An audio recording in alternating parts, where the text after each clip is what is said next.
once again. Fine, thank you. Okay, you being in Accra, the sun, I really dealt with you very, very well. How have you enjoyed yourself so far in Ghana?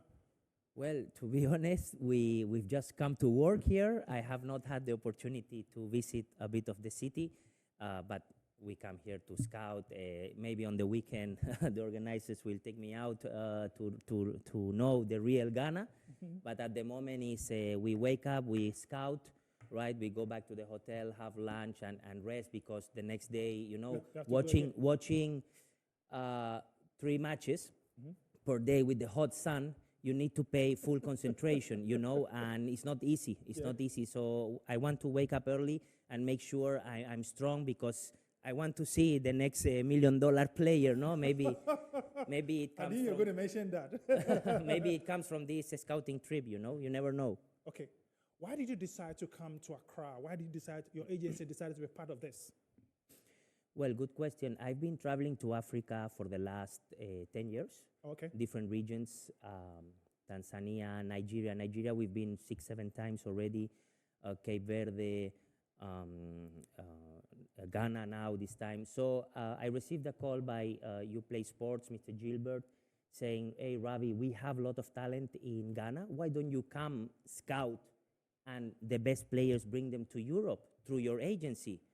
So I said, listen, why not? Let's make a plan. Tell me the dates you want me to be here. And I will bring a scout with me, in this case, Mr. Joao from Portugal, which unfortunately he cannot be here. And it happened. It happened. It's our first time. Look, to be honest, Ghana has always been a top country for football. Yeah. This is my first time, but you know, I received a lot of messages in the internet saying, come to Ghana, we have the best African players, you know, but then when you go to Nigeria, the Nigerian people will tell you the same. Come to Nigeria, Nigeria is the best. And now if you go to Morocco, they will tell you the same, right? Because they reached the semi-final of the World Cup. Yeah. So every country in Africa will always tell you we are #1 producers, best players. Ghana is challenging. Tomorrow is the last day of the scouting game. And I can tell you if there is a real talent to bring, and hopefully he can success in Europe, the players we pick up tomorrow. What have you seen so? I mean, you've been here for the past 3 days watching football. What have you witnessed so far? What do you make of the standard? Well, some games were very intensive. Okay. I really enjoyed. Like the first game you saw? The first game was intensive. Yeah. We'll see the pictures of the first game pretty soon on your screen. Go ahead, sorry. Great. And then there were some games that the level and intensity was low. You know, it's a kind of game that you fall asleep. You fall asleep because the game is so slow. A lot of the balls are lost, are out, a lot of tackles. Like this, you cannot see football. But out of how many games we saw? 18 games. Three games were amazing, top level. When I say top level, you bring them to Europe and they can beat any team easily. You don't mean it? Oh, yeah. Sorry? Say it again. I mean that some of the teams we've seen in the last few days, you bring them to Europe to play a tournament, and they can win easily the tournament. That means they're very good. Very good, but some clubs. The other clubs, some of them were not that good. Okay, so it's a kind of mixed feeling in this event. But look, we saw in total 400 players have participated. We have pre-selected 60, which tomorrow will be called for the final day.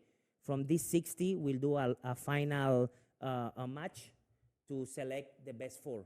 We can only select 4. These 60 were very, very, very good. But unfortunately, I cannot afford to bring 60 players to Europe. But out of the 60, I'm sure these 4, if we have one success story, I'm happy for this trip. What do you about what he's saying that some of the players are very, very good? Success. Okay. What will convince you? What area are you looking for? Are you looking for strikers? Are you looking for midfielders or probably goal bangers? Which players are you looking for? Because there's something about Ghanaian players. Midfielders, very brilliant. Correct, yeah. So what are you looking for? This question was asked by their host, the organizer, yesterday. And, you know, I told him, you know what I'm looking for? I'm looking for $1 million player. I like what you mentioned, $1 million. Never mind the position. Even if it's a coach, I don't care. I want the $1 million deal. Of course, you are right. Midfielders in Ghana you have fame of producing good midfielders, but you guys are very gifted. African is gifted, and thanks to play sports, giving them this platform opportunity, not many people do it, and I push these players to participate in this kind of scouting events, because you never know, we can change the life of someone. Suddenly he's been dreaming his whole life to become a football player. He never had the chance, he never had the opportunity, he could not travel abroad because he could not afford, and suddenly someone from the sky brings 2 scouts and agents from Europe, and you saw 400 players participated, and maybe we can change someone's life. Of course, we are here to do business at the end of the day, right? Yeah. As an agent, you always want the best players. And the good thing, let me tell you, in Spain, we do not have many color players. Whereas if you go to England, France, even Italy now, Portugal, there is a lot of colors players because they've been colonized by European countries. So in Spain, we do not get. So when I bring a color player to Spain, all the coaches are calling me, Ravi, I want this player for me. Why?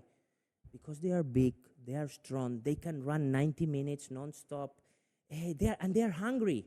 They are hungry. Spanish players are very good, for me the best, but they reach home and they will have an iPhone 16, they will have a PS5, they will have a sneakers of $400. They are not hungry, right, for success, but the Africans are hungry for success. And this is what I like. My agency is focusing in bringing the best of the African players, all positions, to be honest. If it's goalkeeper, all positions, and bring them to Spain and Portugal and place them in different clubs. And hopefully in the future, we can do the $1 million deal, which I was talking before. Okay, footballers, comers, there are lots of them. They bring players from Africa. They leave them to their own fate. Some of them don't even go closer to the football fields. They are used as security men, drivers here and there. You are a top agent. What would you want to say about that? It's a very sad story. That's why FIFA has already taken action about it and making this minor protection for, especially because of the African scams that have been happening in the last years. I know stories of people who have had to sell their houses to send their kid abroad. And when they reach, no one is there in the airport to pick him up. And the agents have been asking money to get them a club. And because of the desperation and hunger of these players to succeed and make it big or remove their poverty life, they think football is the only escapatory. And agents have taken advantage of this. Well, it's true that in the last years, it has been regulated more and it's not happening that much. But it still happens, unfortunately. Football is the most well-played, the most played sport in the world.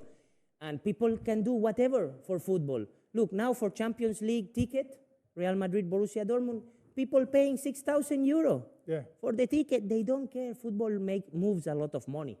So if people can pay €6,000, you don't think any local Ghanaian or African player can pay €1,000-2,000 to an agent to try to make it professional in Europe. It happens. And sadly, we agents look the bad persons in the picture, but not all agents are the same.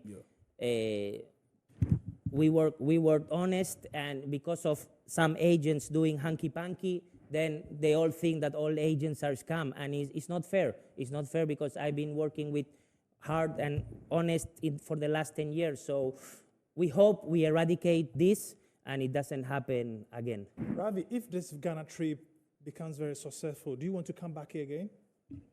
Well, if the 2Play invites me, of course, I'm happy. They have looked after me very well. So it's a very safe country, to be honest. You know, when I first came, I was thinking, oof, I put in the internet Ghana, how would it be? Is it safe? Do I need security? Because in other parts of Africa, I've needed security, right? I remember I was sleeping in a hotel, and I had two security sleeping in my door. In my door. I was scared, and they were sleeping with big rifles. Of course, it was not, I won't say the city, the country, because I don't want to put some, but so I was a bit scared. And you know, when I come to Africa, I like to come with someone, always. In this case, Joao, the Portuguese agent. I don't come alone. I like to come to someone. But you've enjoyed yourself here in Ghana? So far, I've enjoyed, but unfortunately, not many people want to come with me to Africa because of what they read in the press, you know, but they have looked after me very well, and Ghana is a beautiful country, safe, and I will have the weekend to explore more the city and let you know if I enjoyed or not. Ravi, Theophilus, thank you very much, and hoping that tomorrow you guys will wrap up very well for the sake of the future footballers that we need here in Ghana. Thank you very much for passing through. Well, we are wrapping up and make way for news at 19 hours GMT. To make it. So it's just so fortunate that every one of them cannot go through this first round. Yeah. So, but they were all happy for this organization. They were all happy that... Would you like to do this very thing again if the opportunity comes, and probably you have more scouts around, maybe from Saudi Arabia, from England, all over the world? Why do you want to do it again? Sure. More. We have come to stay, and we want to do business. And this is not going to be the first or the last. We will do more of this. How challenging is this very organization of festival? How challenging can it be? You know, everything is all about money. Yeah, so sometimes you are prepared and buying ticket for agents, one or two agents, you know how much it will cost. So the only challenge is the money aspect of how to organize. You need to be calling the teams and then organizing the boys. So that is the challenge so far, the money aspect. Let me get to Ravi. Tell us, paint the picture for us, how African players react when they get to Europe. How do they react? The other day you were talking about why we need to get some huge mentality about development. Paint that picture for us again. Well, they have to, I always say that there is always a 3-month adjustment period for a player that comes from another country or culture. Yeah. First of all, before I explain you, the most important part is to get the visas for these boys to come to Europe. Yeah. This is the most challenging issue that we've faced in the last 10 years for African players. Yeah. Once they get the visa, they need to adapt to the culture, to the language, to the feel, to the weather, to the food, and to the new teammates, right? If you are training at 7 p.m., right, don't have dinner at 6 p.m. because you will feel heavy. But no, in Nigeria, in Ghana, I have dinner at 6 p.m. No, I don't care. You are now in Europe. You have to change your mentality, right? Another issue. Juice. In Europe, to have an orange juice or any kind of fresh juice, we normally have it during breakfast. No, you get the vitamins to start the day. And these boys, when they reach, they have juice in the night during dinner. And they don't know that it may be a bit acidic for their body. And then when they go to sleep, you know. So all these things, me as a mentor and as an agent, I always guide them through, right? And unfortunately, when an African player steps European country, they think they are going to make it. $1 million. They're going to make it, you know, and they're not patient. Okay. They think because they already stepped Spain, I'm going to become professional. No, it's not like that. You are competing against, I don't know, 10 million players who are in the same position as you. Don't forget that not only you are coming to Spain, players from Nigeria, players from Morocco, players from South America, Argentina, USA, Canada, India, they all want to go to Spain. Why? Because we are number one. We are number one. In football, in Champions League, as you know now, and in youth development. Efficiency. I mean, that's it, yeah. Now, if you see, for example, Real Madrid player squad, more than half of them are colored players. This 10 years ago was, nobody would think even about it. And now you see the squad, out of 11, you'll have what, 7 or 6, half colored players. Yeah, you can be from Germany, but you always have this African origin from your background, right? And that's why Real Madrid has been winning. Because we need these African genes, you guys are gifted. We are short. We Spanish are short. Tiki-taka. Tiki-taka finished 10 years ago. Those in Barcelona won't believe what you're saying. Yeah. Well, you see Barcelona, where they are? Nowhere. Yeah. Tiki-taka's finished, and Spain national team also finished. But if you see now the Spanish national team, all of them, they need to be 1.90 meters height. Otherwise, no way. This Xavi, Iniesta, Messi is gone. It's gone. Let me ask you a question. Okay, just before I think I'll throw that one to you. Do you know there's a perception now over there that some agents here in Ghana collaborate with European guys and they exploit